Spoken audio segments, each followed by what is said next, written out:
안녕하세요 여러분. 알기 쉬운 음악이론, 오늘은 국악 이론에 대해 설명을 드릴 겁니다.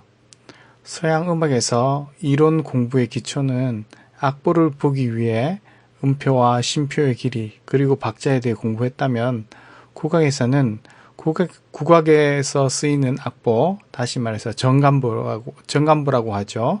정간보 보는 방법에 대해서 알아보려고 합니다. 또한 국악과 서양 음악의 차이를 비교해 보면 국악에 대해 더 쉽게 이해할 수 있을 거라고 생각되어서 서양 악보와 또 국악보, 정간보에 대해서 비교해 가면서 설명해 드리도록 하겠습니다. 서양의 악보는 5줄이 그려진 악보에 표시를 한다고 해서 여러분들 다 잘 알고 있다시피 바로 오승보라고 합니다. 이 5개의 줄 위에 악보를 표시한다고 해서 오승보라고 하죠. 근데 국악의 악보는 뭐라고 하는지 여러분들 알고 계시죠? 앞에서 이야기했다시피 선생님이 정간보라고 했습니다. 그러면 왜 정간보일까요? 자, 국악 악보 한번 볼까요? 자, 이렇게 네모칸 마치 원고지를 세로로 세워놓은 것 같은 그런 모양입니다. 자, 이 국악의 악보는 정간보라고 했는데 왜 정간보냐 하면은 이 글자, 여러분들 한자로 바로 이 글자가 우물정자입니다. 여러분들 우물정자에 자세히 보시면 이 네모칸 한번 보세요. 가운데 이렇게 네모나게 생긴 칸이 있죠. 자, 이 악보도 여기 전부 다 네모로 만들어져 있어요. 그래서 이 네모난 악보와 이 우물정자의 네모 부분이 닮았다고 해서 이 모양을 본따서 우물정자를 써서 우물정자, 그리고 간자는 사이 간자를 씁니다. 그리고 보는 족보를 이야기하는 순서대로 이렇게 기록했다는 그런 의미가 있어요. 그래서 우물정자 모양으로 생긴 칸 사이사이에 악보를 이렇게 기록했다 해서 바로 정간보라고 합니다. 자, 이 사진은 옛날 악보를 기록한 바로 정간보입니다. 조금 복잡해 보이죠? 선생님이 이런 악보를 처음 봤을 때, 와, 이게 무슨 악보인가? 이거 어떻게 연주하지? 여기 보니까 무슨 그림처럼 이렇게 그려져 있기도 하고, 이게 무슨 뜻일까? 이거 가지고 어떻게 연주할까? 이렇게 궁금했는데, 알고 보니까 이 음악을 처음 접하는 초보자들에게는 사실은 이 서양 악보보다도 정간보가 도리어 더 쉬울 수가 있습니다. 이 정간보는 누가 만들었느냐 하면 바로 세종대왕께서 만드셨다고 합니다. 언제 만들어졌는지 정확한 기록은 알 수 없지만은 훈민정음을 창제하시고 난 뒤 1447년경 당시 우리나라 음악을 좀 효과적으로 기록할 수 있는 방법이 없을까 해서 만드신 악보가 바로 이 정간보라고 합니다. 그래서 그 당시에 음악들은 이 실제 정간보에 바로 기록되어져 있다고 하죠. 자, 그러면 이제 정간보 악보를 읽는 방법에 대해서 알아보도록 하겠습니다. 자, 이거는 선생님이 간단하게 그린 세아세아라는 정간보 악보인데요. 이걸 어떻게 읽느냐? 옛날에는 글들이 전부 다 오른쪽에서 왼쪽으로 이렇게 읽었죠. 그리고 위에서 밑으로 이렇게 읽었습니다. 그것처럼 이 정간보도 처음에는 가장 오른쪽에서부터 해서 위에서 밑으로 읽어 내려갑니다. 그죠? 이렇게 황, 임, 태, 황 이렇게 밑으로 읽어갑니다. 그리고 이쪽 첫 줄을 다 읽었으면 그 다음에는 바로 두 번째 줄 읽고 세 번째 줄, 네 번째 줄 이런 식으로 악보를 읽어 내려갑니다. 자, 그리고 여기에 네모난 이 한 칸은 바로 한 박을 뜻하는 거예요. 그래서 하나, 둘, 셋, 하나, 둘, 셋, 황, 임, 태, 황 이렇게 읽어 나가면 되겠죠.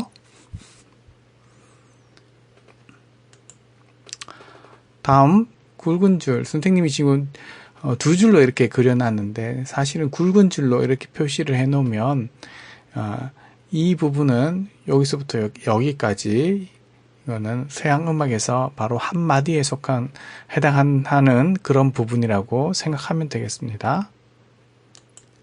그 다음에 여러분들 보시면 악보 중간에 비어있는 부분 있죠. 여기는 소리를 안 내는 것이 아니라 그 위에 앞에 있는 음을 계속해서 연주하라는 뜻이에요. 그리고 여기 보면 옆으로 선을 그어 놨는데 이것도 역시 마찬가지로 그 앞에 음을 지속해서 계속해서 연주하라는 뜻입니다. 그래서 지금 여기 보시면은 임을 한 박, 두 박, 그리고 이렇게 나눠 놨는데 이렇게 두 박 반을 연주를 하라 그런 뜻이 되겠습니다. 자, 그 다음에 마지막 부분에는 이렇게 두 줄로 겹줄로 되어 있어요. 이것은 바로 마침표에 해당하겠습니다. 여기 중간에 보면은 세모 모양이 되어 있는데 이 세모 모양은 서양 음악에서 바로 쉼표를 이야기합니다. 소리를 내지 않는다. 쉼표를 이야기합니다. 그 다음 오른쪽에 보시면은 이렇게 마디 중간에 이렇게 악센트 같이 이렇게 뭔가 이렇게 표시 하나 있죠. 끊어놓은 듯한 표시 있죠. 그래서 요거는 바로 이 부분에서 아주 짧게 숨을 쉬라는 겁니다. 쉼표하고는 조금 다르죠. 쉼표는 그 부분을 완전 소리를 내지 않고 쉬는 걸 이야기하는 거고, 요거는 중간에 살짝 쉬라는 뜻입니다. 실제 연주할 때 세, 야 이렇게 하는 게 아니라 선생님이 여러분들의 이해를 돕도록 하기 위해서 이렇게 그냥 표기해 놓은 겁니다. 자, 그 다음에 여기 중간에 보면 첫 번째 줄, 두 번째 줄 사이사이에 비어있는 칸이 있죠. 여기는 악기 연주할 때는 따로 적지 않는데 만약에 노래가 있으면은 이렇게 노랫말을 여기 옆에다가 이렇게 적어주는 겁니다. 그래서 황, 임, 태, 황 이것에 해당하는 가사는 바로 세야 이렇게 세야 악보가 되겠습니다. 현재 우리가 생활에서 글을 쓸 때는 사실 왼쪽에서 오른쪽으로 글을 쓰지 오른쪽에서 왼쪽으로 이렇게 읽어 나가는 경우는 없죠. 그래서 학생들이 사실 많이 헷갈려해요. 그리고 여러 사람들이 헷갈려하는 경우들이 있어서 요즘에는 이렇게 세로로 읽는 악보도 있지만 가로로 바꾸어서 만들어진 전간보도 볼 수가 있습니다. 자, 이거는 선생님이 좀 전에 세로로 읽어 내려갔던 그 세아세 악보를 지금 이렇게 가로로 만들어 봤습니다. 그리고 이 한자로 되어 있는 이 부분도 한자를 쉽게 읽을 수 있도록 한글로 이렇게 바꾸어서 실제 교과서나 또는 아이들이 악기 연주할 때에 이렇게 제시를 하기도 합니다. 그래서 황, 임, 태, 황 이것을 우리말로 바꾸어서 읽을 수 있도록 황, 임, 태, 황 이렇게 바꾸어서 가로로 표시하는 경우도 있습니다. 이제는 한 박 안에 한 칸 안에 여러 개의 음들이 들어가 있을 때, 다시 말해서 한 박보다 더 길이가 짧은 음들은 어떻게 전간보에서 표시하고 우리가 읽을 수 있는지 그 부분에 대해서 이야기하도록 하겠습니다. 자, 여러분들 여기 한번 보세요. 이거는 세로로 된 전간보, 이거는 가로로 된 전간보입니다. 선생님이 똑같이 한번 설명해 드릴게요. 자, 전간보에서 요 한 칸은 바로 한 박을 뜻하죠. 그런데 이 한 박 안에 이렇게 한 박을 위아래로 나누어서 하나의 음씩 표시하는 경우가 있습니다. 가로로 놓았을 때는 세로로 이렇게 나누어서 표시하는 경우죠. 물론 실제 그 악보를 표시할 때는 점선은 없습니다. 점선은 선생님이 가상의 선으로 이렇게 여러분들이 구분하기 좋도록 이렇게 표시를 해 놓은 거예요. 그러면 이거는 보세요. 한 박을 갖다가 똑같이 둘로 나눠 놨죠. 그러면은 요 위에 음이 한 음이 들어가면 몇 박이 될까요? 요 위에 한 음이 들어가면 몇 박이 될까요? 그렇죠. 바로 2분의 1박, 반박이 되는 겁니다. 2분의 1박. 거기 밑에 보세요. 여기가 한 칸, 한 박이 되는데, 그런데 이거는 지금 현재 똑같이 3개로 나누어 놨습니다. 그러면 여기 작은 요 한 칸은 몇 분의 몇 박이 될까요? 예, 3분의 1박. 그렇죠. 3분의 1박이 됩니다. 그러면은 실제로 악보를 한번 읽어보도록 할게요. 자, 여러분들 한번 보세요. 이 한 박 안에 지금 현재 태황이 들어가 있죠. 그래서 한나 할 때 태황 이렇게 읽었습니다. 태황. 요거는 지금 현재 한 박 안에 세 개가 들어가 있습니다. 그래서 임무임, 태황, 임무임 중 이렇게 태황, 임무임 중 한나, 한나, 한나, 한나, 한박, 한박, 한박, 태황, 임무임 중 이렇게 읽습니다. 세로로 읽을 때도 마찬가지고 가로로 읽을 때도 역시 마찬가지요. 태황, 임무임 중 이렇게 표시를 하고 여러분 악보를 읽을 때 그렇게 읽으면 되겠습니다. 자, 여러분 이제 정관보를 어떻게 읽는지 정관보의 의미에 대해서 여러분들 잘 아시겠죠? 기본적인 사항들은 여러분들이 선생님 설명을 자세히 들었으면 잘 알 거라고 생각을 합니다.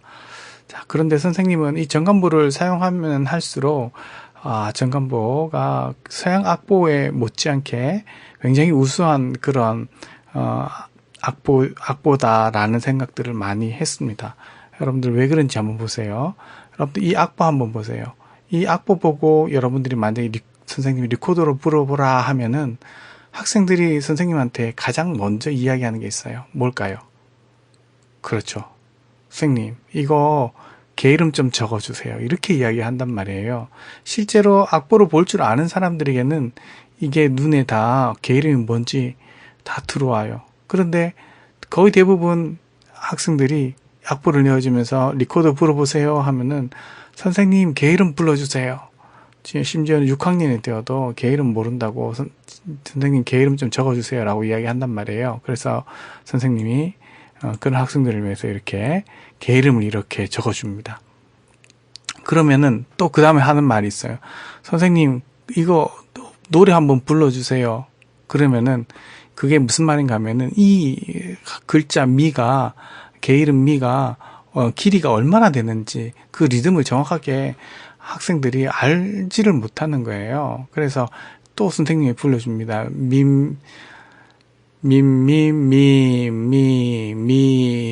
미레도 미미 이렇게 읽어줍니다. 그러면은 거기에 맞게 아이들이 계속해서 들으면서 리코더를 부는 거죠. 그래서 이게 뭔가 결국에는 학생들은 사실 여기 위에 있는 이 악보를 보고 리코더를 부는 게 아니라 여기 있는 글자를 보고 그 다음에 이 리듬은 선생님이 들려주는 리듬을 익히고 음은 이것을 보고 부는 거예요. 그래서 선생님이 예전에 이런 악보들을 다 정관보로 옮겨봤어요. 보세요. 이렇게 정관보로 옮겨봤어요. 첫 박은 쉬는 거죠. 하나, 미레도